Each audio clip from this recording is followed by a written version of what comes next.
अपनी मैडम श्री प्रियंका गांधी और मंच पर आन थोड़े विच गल कर। शुक्रिया। माला लेके सारे स्वागत। मैं नीरज कुंदन से कहूंगा प्रियंका जी का स्वागत करें।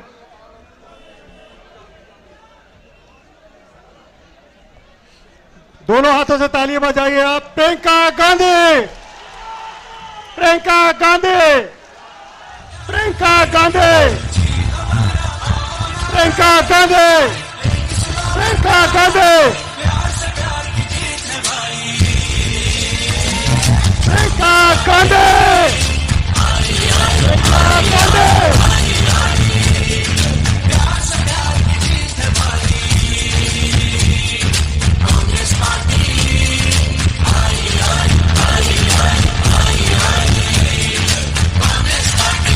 का आपको बेसब्री से इंतजार था। हमारी सामाजिक न्याय की प्रता, सामाजिक योद्धा आदरणीय प्रियंका गांधी जी को मैं आमंत्रित करता हूं बुलाने के लिए। जोरदार तालियों से आदरणीय प्रियंका जी का स्वागत कीजिए।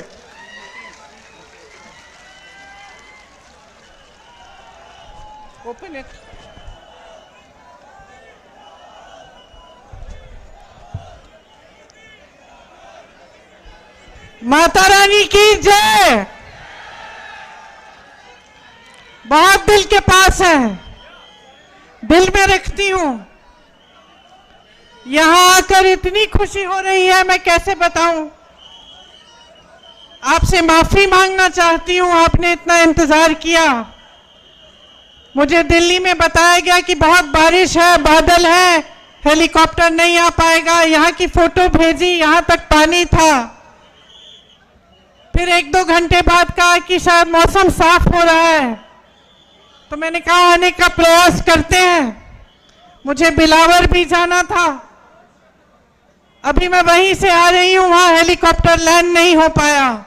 वहां पे भी आपकी तरह 5-6 घंटों से मेरा इंतजार कर रहे हैं लोग। मैं उनसे भी माफी मांगना चाहती हूं और कहना चाहती हूं कि चुनाव के बाद मैं प्रयास करूंगी कि मैं एक बार बिलावर जरूर आऊं, क्योंकि आप सबने इतना इंतजार किया। इसी तरह से आप यहां सुबह से बैठे हैं। नीरज जी बता रहे थे कि पानी भी नहीं पिला पाए क्योंकि सिक्योरिटी की कोई पाबंदी थी। तो मैं आपकी बहुत ही शुक्रगुजार हूं, खास तौर से मेरी बहनें। आपका घर पे भी काम होगा, फिर भी आप यहाँ बैठी हैं, इंतजार कर रही हैं। आपका बहुत बहुत धन्यवाद। देखिए, एक जुड़ाव होता है राजनीतिक, एक पारिवारिक जुड़ाव होता है, एक ऐसा जुड़ाव होता है जो अपनी जमीन से होता है, जहां अपने परिवार के पुश्तों की पैदाइश है। वो एक अलग बात होती है, वो एक लगाव होता है जो शायद लफ्जों में बताया भी नहीं जा सकता। जम्मू कश्मीर से मेरे परिवार के सदस्यों का यही जुड़ाव है, यही लगाव है। मैं यहां आती हूं तो आपकी शक्लें भी मेरे से मिलती जुलती हैं। काफी बार मैं देखती हूँ, गाड़ी से देखती हूँ या किसी से मिलती हूँ, कहती हूँ तो ऐसे लगता है कि मेरी बहन है। तो एक अलग जुड़ाव है। आपको शायद मालूम नहीं होगा, मेरी दादी इंदिरा जी की हत्या से 4-5 दिन पहले हम लोग घर पे बैठे थे। मैं 12 साल की थी, राहुल जी 14 साल के थे। अचानक दादी ने कहा, बड़ा दिल कर रहा है कश्मीर जाने का। जो चिनार के पेड़ हैं, पतझड़ के समय जो गिरते हैं, मैं उन्हें देखना चाहती हूं। तो हम दोनों बच्चे थे, बहुत खुश हुए, चलो दादी के साथ कश्मीर चलेंगे। तो दादी हमें कश्मीर लाई। पहली बार मुझे खीर भवानी के मंदिर में ले गई। उसके बाद एक बड़े आध्यात्मिक गुरु थे उनके, पंडित लक्ष्मण जी, उनका आश्रम होता था श्रीनगर में, वो वहां गई। फिर हम दिल्ली आए। 3-4 दिन बाद ही उनकी हत्या हो गई, वो शहीद हो गई। तो अक्सर मुझे लगता है कि कैसा बुलावा था ये, कि एकदम अपनी हत्या से 4-5 दिन पहले अचानक बोली मुझे कश्मीर जाना है। ये अपनी धरती का बुलावा था।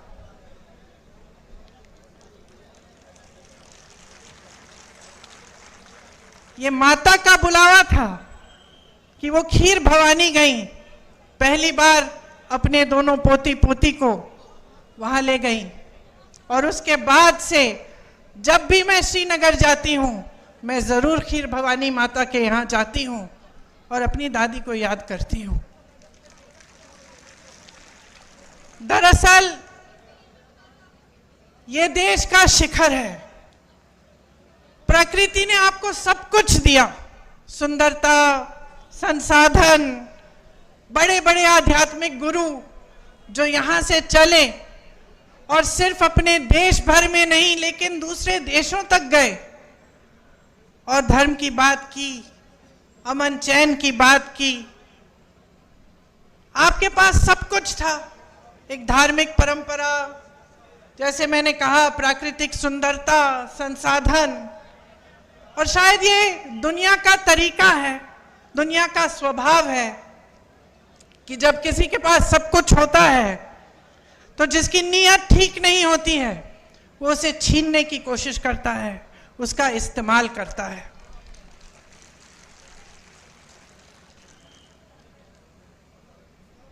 एक तरह से भाजपा के नेताओं ने जम्मू और कश्मीर को अपने राजनीतिक शतरंज का मोहरा बना दिया है। यहां के लिए नीतियां नहीं बनती, आपके लिए नीतियां नहीं बनती।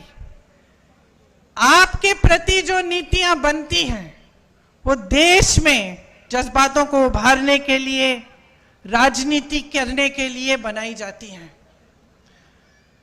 मैं मोदी जी का भाषण देख रही थी, यहां आ रही थी, मैंने सोचा देखूं मोदी जी क्या कह रहे हैं। शायद कटरा का भाषण था। भाषण को सुनते सुनते मुझे ऐसा लगा कि जनता अपने नेताओं से क्या चाहती है। थोड़ी ईमानदारी, कम से कम थोड़ी तो होनी चाहिए, थोड़ी सी सच्चाई, एक कर्मठता, एक गंभीरता कि जनता की क्या समस्याएं हैं, ये नेता समझ रहे हैं कि नहीं समझ रहे हैं। और मुझे उस मोदी जी के भाषण में लगा कि वो गंभीरता ही नहीं दिखी। वो कहने लगे कि 10 सालों से यहाँ का जो रेलवे स्टेशन है, हमने इस रेलवे स्टेशन को में सुधार हम लाए हैं, इसमें परिवर्तन लाए हैं। मैं सोच रही थी 10 सालों से आप प्रधानमंत्री रहे हैं, आप कटरा आके कह रहे हैं कि मैंने आपके रेलवे स्टेशन में सुधार कर दिया। विकास की एक धारा होती है, जैसे जीवन की होती है। एक समय में मेरी बहनें यहाँ बुजुर्ग बैठी हैं, वो रोटरी वाले टेलीफोन होते थे, आपको याद है, यूं घुमा के फोन करना पड़ता था। जम्मू से दिल्ली फोन करना पड़ता था तो बुकिंग करनी पड़ती थी, 2-3 हफ्तों बाद ट्रंक कॉल लगता था। आज सबके पास स्मार्टफोन है। परिवर्तन होता है, विकास होता है, रेलवे स्टेशन में सुधार होते हैं। ये कोई बड़ी बात नहीं है कि प्रधानमंत्री जी आकर इन छोटी छोटी बातों पर आपको कह रहे हैं कि देखो मैंने आपके लिए क्या किया। ठोस बात क्यों नहीं कर रहे हैं? मेरे मन में ये बात आई कि जो ठोस बात है, जो जम्मू और कश्मीर की जनता के हृदय की बात है, जो उनकी समस्याएं हैं, उनकी बात क्यों नहीं हो रही है? सच्चाई पर क्यों नहीं उतर रहे हैं हमारे प्रधानमंत्री? कि जब उन्होंने आपसे राज्य का दर्जा छीना तो क्या क्या छिन गया आपसे। वो रेलवे स्टेशन की बात करने से नहीं मिलेगा आपको वापस। वो ये कहने से कि मैंने जम्मू में आईफल टावर जैसा एक ब्रिज बनाया है, वो आपको वापस नहीं मिलेगा। वो आपका हक था। और उस हक के जरिए आपको बहुत कुछ मिलता था। अपने जमीन पर हक, रोजगार पर हक, छोटे कारोबारों को मजबूत बनाने का हक, जो सारा आज आपसे छिन गया है। एक एलजी है जो पूरा अपने हिसाब से, अपनी मनमानी से राज कर रहे हैं। एक लूट का राज स्थापित किया है, रिमोट वाला राज स्थापित किया है। आपको अपने हक नहीं मिल रहे हैं इस राज्य में। आपकी जमीनें लैंड बैंक बन रही हैं। किसके लिए? आपके लिए, बड़े बड़े उद्योगपतियों के लिए, जो मोदी जी पूरे देश भर में स्थापित कर चुके हैं कि कुछ गिने चुने उद्योगपतियों को सब कुछ मिलेगा। वही आज जम्मू और कश्मीर में हो रहा है। यहां रिलायंस के रिटेल स्टोर खुल रहे हैं, लेकिन ये जो छोटी छोटी दुकानें हैं, जो आपकी दुकानें हैं, आपके छोटे बिजनेस हैं, उनको मारा जा रहा है। पहले नोटबंदी, फिर जीएसटी, और आज बड़ी बड़े रिटेल वाले जो उद्योगपति हैं आपके बिजनेस को छीन रहे हैं। और आप कुछ कर नहीं पा रहे हैं क्योंकि आपकी अपनी सरकार नहीं है। नौकरियों का हक आपको मिलना चाहिए। यहां तमाम नौजवान खड़े हैं।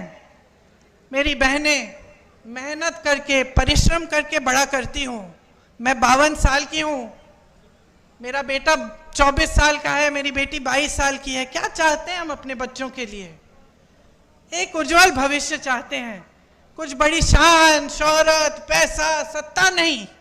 हम चाहते हैं कि खुश रहें, ईमानदारी से अपना काम करें और अपनी कमाई कर लें, अपने पैरों पे खड़े हो जाएं। ये आप भी चाहते हैं, इस मंच पे बैठे सारे नेता भी यही चाहते हैं। तो ये हक आपसे छीना क्यों जा रहा है? आज रोजगार के मामले में जम्मू और कश्मीर इतना पीछे क्यों पड़ गया है? इतनी बेरोजगारी क्यों है? आप परवरिश करते हैं अपने बच्चों की, मेहनत करते हैं, उनको पढ़ाते हैं, लिखाते हैं। बच्चा भर्ती का पेपर देता है, पेपर लीक हो जाता है, पेपर दे भी देता है, मार्क्स भी आ जाते हैं, भर्ती नहीं होती। घोटाले पे घोटाले होते हैं। ऐसे बच्चे हैं जो 27-28 साल के हो जाते हैं, 30 साल की उम्र के हो जाते हैं नौकरी की इंतजार में। उनको खुद नहीं पता होता कि जब हमने भर्ती का इम्तिहान दे दिया है, हम पास भी हो गए हैं, तो क्या हम इंतजार करें? हो सकता है 6 महीने में नौकरी मिल जाएगी, हो सकता है 2-3 महीनों में नौकरी मिल जाएगी। तो बेचारे इंतजार करते रहते हैं, सोचते हैं कहीं और लग जाएंगे तो ये भर्ती निकल जाएगी तो हम रह जाएंगे। और इस तरह करके साल पे साल गवा देते हैं, अपनी जवानी गवा देते हैं। बच्चों की शादी नहीं होती, जब रिश्ता लेके जाते हैं कहते हैं कि भाई नौकरी नहीं है, रिश्ते नहीं पक्के होते। तो इस तरह से कैसे आगे बढ़ेंगे हम? आपके एलजी बाहरी हैं, साफ तमाम जितनी भी पॉलिसियां, जितनी भी नीतियां बन रही हैं, बाहर वालों के लिए बन रही हैं। 450 मिनरल के जो ब्लॉक हैं, उनमें से 200 के ठेके बाहर के लोगों को दिए हैं। आपको रेत, आपकी रेत है, आपकी बजरी है, बाहर भेजी जा रही है, आपको खरीदनी पड़ती है अपने घर बनाने के लिए, तो उसका दाम महंगा होता है कि नहीं? आपको घर में छोटी सी छोटी मरम्मत करनी पड़ती है, आप घबराते हो कि कैसे करेंगे। कोई बीमार पड़ता है, घबराते हो, इलाज कैसे करवाएंगे। और यहां बाहर की सारी कंपनियां आकर सब कुछ लूट रही हैं। 10 मिनरल के ब्लॉक्स हैं, 26 रेत के खनन, सारे ठेके बाहर के इनके मित्रों को दिए गए हैं। बाहर की कंपनियों को ला कर आपके जितने भी छोटे कारोबार हैं उनको खत्म किया जा रहा है। ये तो मैं मंच पे खड़े होकर कह रही हूं, एहसास तो आपको है। अब त्योहार का महीना आने वाला है, एक तरफ घबराहट कि त्योहार के लिए हमें अपने घर को सजाना है, मेहमान आएंगे, खाना खिलाना है, सब कुछ करना है, कैसे करेंगे, महंगाई इतनी है, और दूसरी तरफ ऐसा एहसास होता है कि पता नहीं इस साल बिक्री होगी कि नहीं, धनतेरस आएगा, दिवाली आएगी, लोग खरीदेंगे कि नहीं, क्या हमारे कारोबार चल पाएंगे कि नहीं। ये आपकी असली समस्याएं हैं। इन समस्याओं से जूझ रहे हो आप। वहां केंद्र में मोदी जी अडानी जी और अंबानी जी को बढ़ा रहे हैं, यहां आपके एलजी अपने मित्रों को आगे बढ़ा रहे हैं। माता वैष्णो जनरल स्टोर या रघुनाथ मार्केट के जो कारोबार हैं, उनको बढ़ावा कौन दे रहा है। ये रिलायंस रिटेल हर जगह जो खुल रही है, वो तो खूब तेजी से बढ़ रही है। आपके लिए ठोस काम क्या हो रहा है। जल जीवन मिशन का स्कैम होता है, एक दलित अधिकारी उस स्कैम को उभारता है। क्या होता है, उसको प्रताड़ित किया जाता है। मैंने ईमानदारी की बात की, सच्चाई की बात की, नेता से उम्मीद की बात की। यह उम्मीद होती है ना कि अगर कोई अधिकारी ईमानदारी से बता दे कि भाई ये स्कैम हो रहा है, करोड़ों लूटे जा रहे हैं, तो आप उसका संरक्षण करें, उस स्कैम की जांच करें। उल्टा उसे प्रताड़ित किया जाता है। क्या यही हमारी परंपरा बन गई है? क्या आज यही उम्मीद होनी चाहिए हमें अपने नेताओं से? आप सोचिए, आज भयंकर बेरोजगारी है।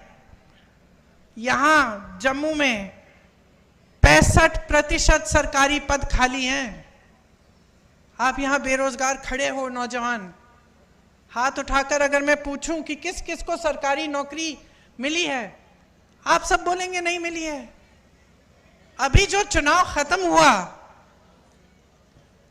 उसमें हमने जब हम पूरे देश भर में घूमे, जहां जहां गए हमने पूछा भाई हाथ उठाओ, किस किस को रोजगार मिला है। एक हाथ नहीं उठता था। 10,000, 20,000, 50,000 की भीड़ में एक हाथ नहीं उठ रहा था।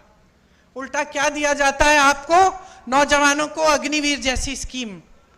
ये हमारे जवान खड़े हैं, देश के लिए जीवन देने के लिए तैयार हैं। जब ये आते हैं हमारी सुरक्षा करने के लिए, जब सरहद पे खड़े होने जाते हैं, तो मन में ये रखते हैं कि हम एक दिन शहीद हो सकते हैं इस धरती के लिए, और आप अग्निवीर लाते हैं कि बच्चा जाएगा, सरहद पे खड़ा होगा, सुरक्षा करेगा हमारे देश की, लेकिन शहीद हो जाएगा तो उसको कुछ नहीं मिलेगा, उसके माँ बाप को पेंशन तक नहीं मिलेगा।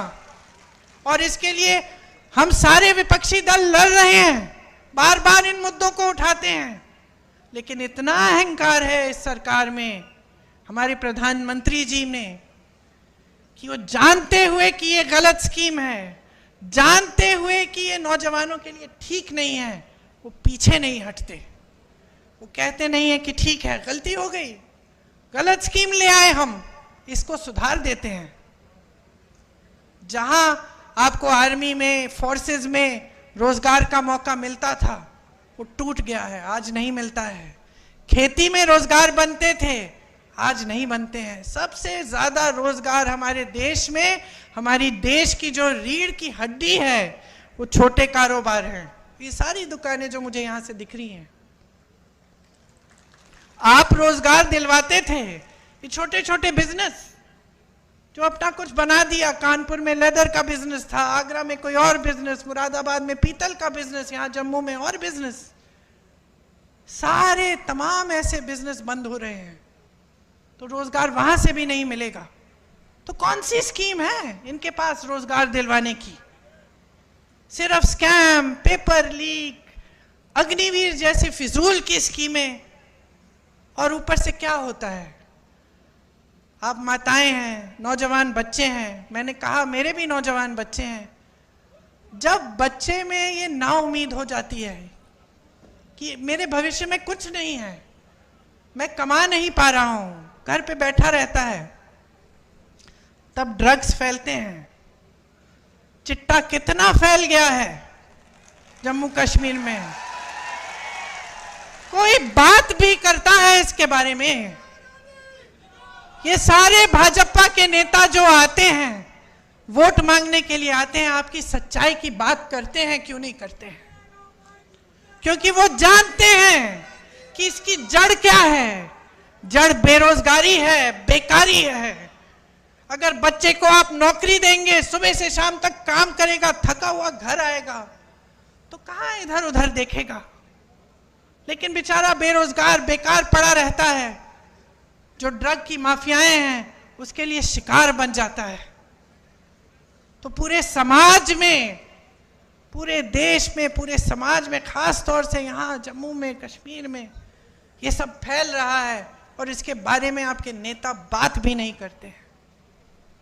आप टोल टैक्स दीजिए, आप स्मार्ट मीटर लगवाइए अपने घरों में, बताइए 10 गुना आपके बिल आते हैं, कोई पूछता है? आप जहां भी जाएंगे आपको टैक्स, प्रॉपर्टी टैक्स लगा दी है जो पहले नहीं थी, टोल टैक्स बढ़ा दी है, जगह जगह टोल लगा दिए हैं। स्मार्ट मीटर आप तो जानते ही हैं, आपकी आवाज से पता चल रहा है मुझे कि कितना असर पड़ रहा है आपके जीवन पे। तो आपकी जमीनें छीनेंगे, आपसे टैक्स लेंगे, चाहे प्रॉपर्टी की हो, टोल की हो, कुछ भी हो। ऊपर से जो काम कराने पड़ते हैं आपको रिश्वत देनी पड़ती है। तो कहां के रह गए हैं आप? आपकी सुनवाई भी है इनकी सरकार में? आतंकवादी हमले कुछ कम नहीं हुए इनके राज में। यहां पे एक आंकड़ा है मेरे पास, 683 आतंकवादी हमलों में तकरीबन 260 जवान और 170 आम जनता की जानें गई हैं। तो ये भी बात नहीं है कि आतंकवाद कम हो रहा है। 150 सालों से चली आ रही जो दरबार कूच थी उसको भी इन्होंने खत्म कर दिया। एक परंपरा थी, आपको मालूम है, वो आपका गौरव था, उसको भी खत्म कर दिया। तो ये है आपका नया जम्मू कश्मीर। राज्य का दर्जा आपसे छीना। आपसे जब छीना गया तो आपको क्या क्या बताया गया कि इससे बड़ा फायदा होगा आपका। क्या फायदा हुआ? मैं जानना चाहती हूं। मैं जानना चाहती हूं, आप में से कोई मुझे बताए क्या फायदा हुआ।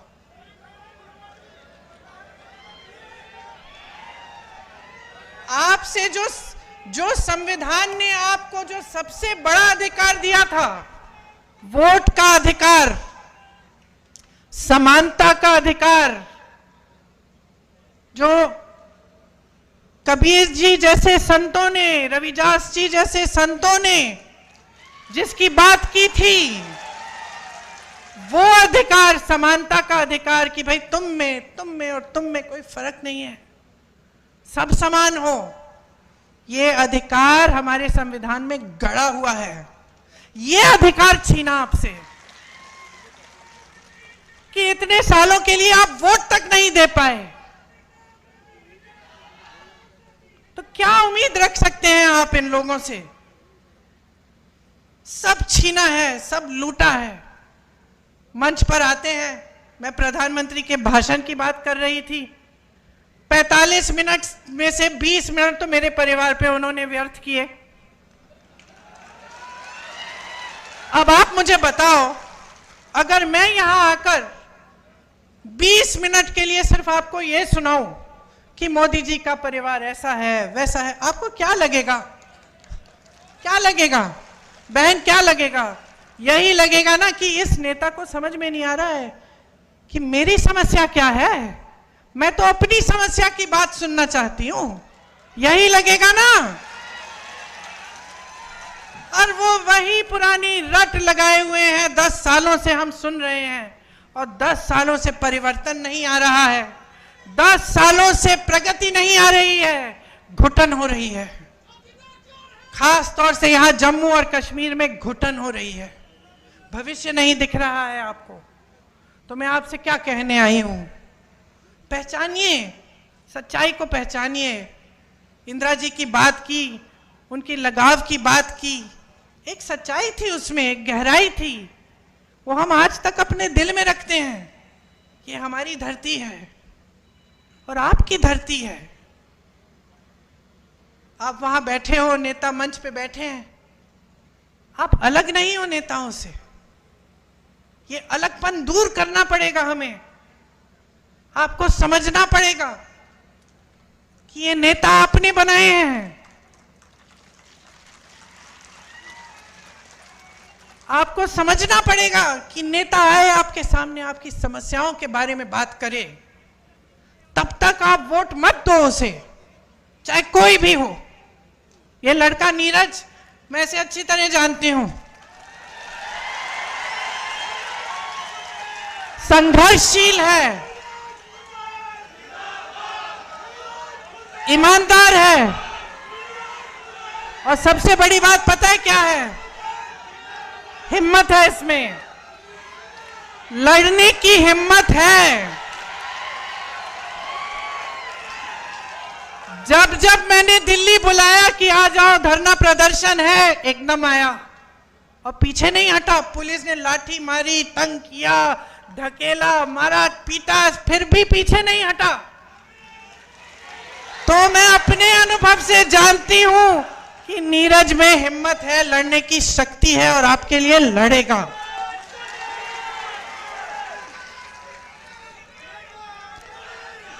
यहां की जो आपकी परंपरा है, महाराजा हरि सिंह जी की जो परंपरा थी, उन्होंने क्या किया? स्वास्थ्य की सुविधाएं देने की कोशिश की, पाठशालाएं बनाई। ये आपकी परंपरा है, सेवा की परंपरा है कि एक राजा भी सबसे पहले सेवा करते थे। ये जम्मू की परंपरा है और ये परंपरा नीरज के हृदय में बसी हुई परंपरा है।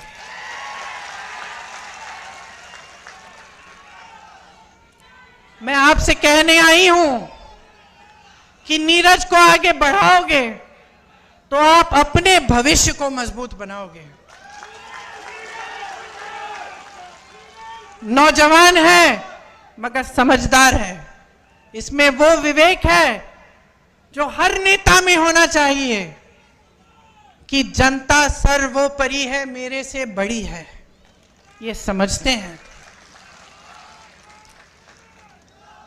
चुनाव के संदर्भ में यहां आई हूं तो मैं आपको यह भी बताना चाहती हूं कि कांग्रेस पार्टी का एक विजन है, एक नजरिया है आपके लिए, आपके भविष्य के लिए।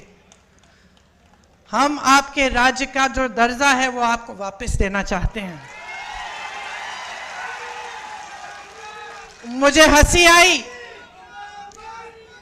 देश के गृह मंत्री जी ने एक भाषण दिया यहां आकर कि भाई राज्य का दर्जा वापस चाहिए तो हमें वोट देना पड़ेगा। अरे जब छीना आपने है,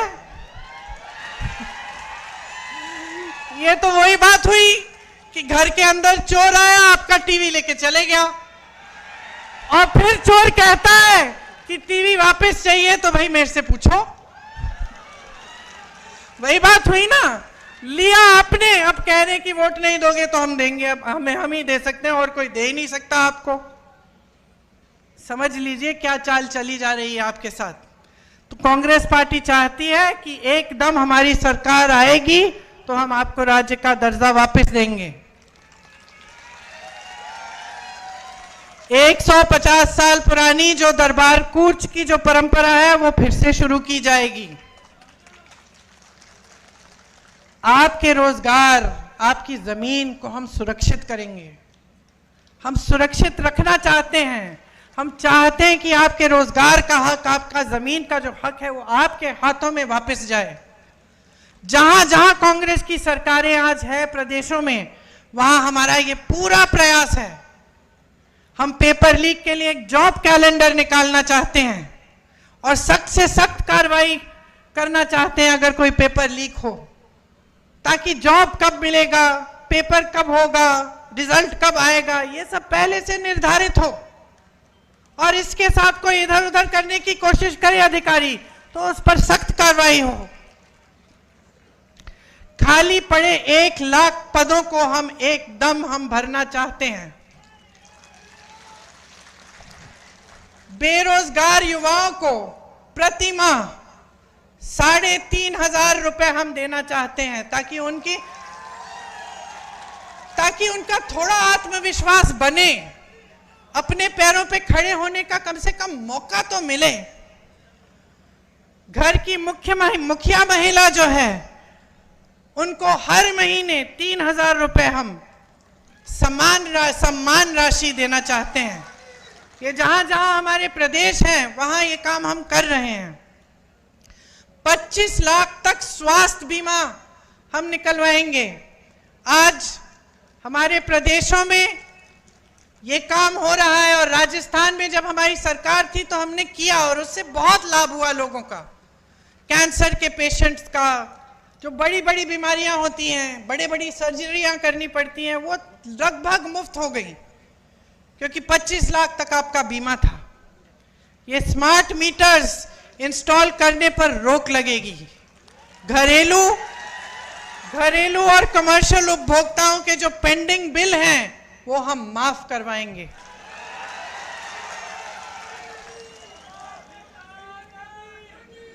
गरीब और किसानों की जो जमीन है उससे बेदखल नहीं किया जाएगा। आपको जो स्वयं सेवा समूह हैं उनको 5 लाख तक का ब्याज मुफ्त कर्ज पे मिलेगा।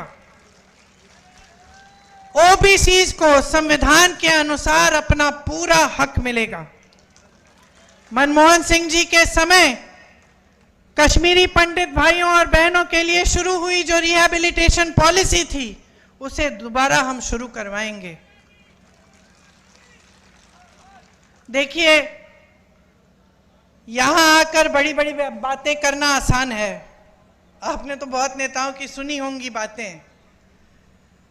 एक विश्वास की बात होती है, प्रमाण की बात होती है कि ये जो कह रहे हैं कहीं पे इन्होंने किया भी है। तो मैं चाहती हूं कि मेरी बातों पे ना जाएं आप खुद जांच कीजिए। कर्नाटका में क्या हो रहा है, तेलंगाना में कांग्रेस की सरकार है, वहां क्या हो रहा है, हिमाचल में सरकार है, वहां भी पूरा प्रयास रहता है, केंद्र ने राशि बंद की हुई है। जो आपदा को उनको जो राष्ट्र आपदा घोषित करना था उन्होंने किया नहीं, उसकी वजह से हिमाचल में दिक्कत जरूर है। लेकिन जहां जहां हमारी सरकारें हैं वहां वहां हमारा प्रयास पूरा है कि जनता के लिए सरकार चले, कि जनता का पैसा जनता के हाथों में वापस दिया जाए, जनता का हक जनता के हाथों में हो। और यही हमारा यहाँ जम्मू और कश्मीर में प्रयास रहेगा। ये मेरा वादा है आपसे। और मैं एक बार फिर से आपको धन्यवाद देती हूँ कि आपने इतनी ध्यान से मेरी बातों को सुना, वो भी इतना इंतजार करने के बाद। बहुत ही शुक्रगुजार हूँ। आप सबको बहुत बहुत धन्यवाद। और जल्द ही श्राद्ध खत्म होने वाले हैं, नवरात्रि शुरू होंगी, त्योहार आएंगे, उसके लिए बहुत बहुत शुभकामनाएं। आप सब भाई बहन हैं हमारे, आपके बच्चे फूले फले, यही हमारी उम्मीद भी रहेगी। धन्यवाद। जय हिंद।